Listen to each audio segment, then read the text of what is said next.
ওনাকে আমি প্রথমেই ধরছি, ধরার পরে বলছি আপনি কি গান বাজান? বলছেন হ্যাঁ আমি গান বাজাই। তা আমি বললাম আপনার মাথায় টুপি আছে, পাগড়ি আছে, গান তো হারাম। উনি আমাকে বলতেছে আপনি কি হাদিস কোরআন কিছু জানেন কিনা। তো আমি আর বার্গেনিং করি নাই, আমি সামনে দাঁড়ায় ছিলাম, দেখি উনি কি কাজ করে, ওনার কি গানটা শোনায় আমাকে। দাঁড়ায়া উনি একটা গান গাইছে, গানটা আবার গানটা রিপ্লে ওর থেকে শুনবেন, আর নিজের মুখের থেকে শুনবেন। শুনেন, আপনি গানটা আবার গান, আমি বলতেছি আপনি একটা একটু শব্দ করবেন না ভাই, আপনি যেটা বলছেন আপনি গানটা গান। আলা হযরত মুহাম্মদ নবী সাল্লাল্লাহু আলাইহি, হ্যাঁ নবী ও আলা তুমি তরানু আলা, আলা হযরত মুহাম্মদ নবী সাল্লাল্লাহু আলাইহি। আচ্ছা, সাল্লেওয়ালা শব্দটা কিরকম হবে না? আলেমুল্লাহ চলে হয়েছে।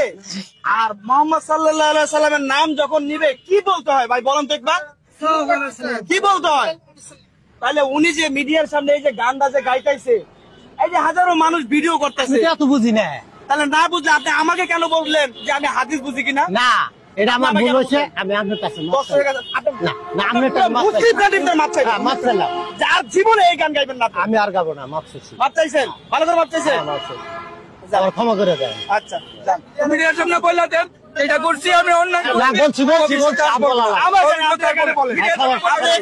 সবার কাছে আপনি এখানে বলেন। হ্যাঁ, এই সমস্ত গান আমি এত বুঝি না, তো হাদিস কোরআন আমি গান গাই, আমি পেট চালাই। হ্যাঁ অনেক ধরনের গান আছে, আপনি নবীরে নিয়ে গান গাইতে হবে। বুঝছেন, এই যে আমি তো এত বুঝি না, বুঝলে এই যে আপনি আমার বুঝাইলেন, আমি এই সমস্ত কথা বলবো। আচ্ছা এই বুঝছেন, মাপ চাইছেন, এরপর থেকে যা করবেন বুঝা করবেন, বুঝা করবো। ঠিক আছে? ঠিক আছে ভাই আপনি দর্শক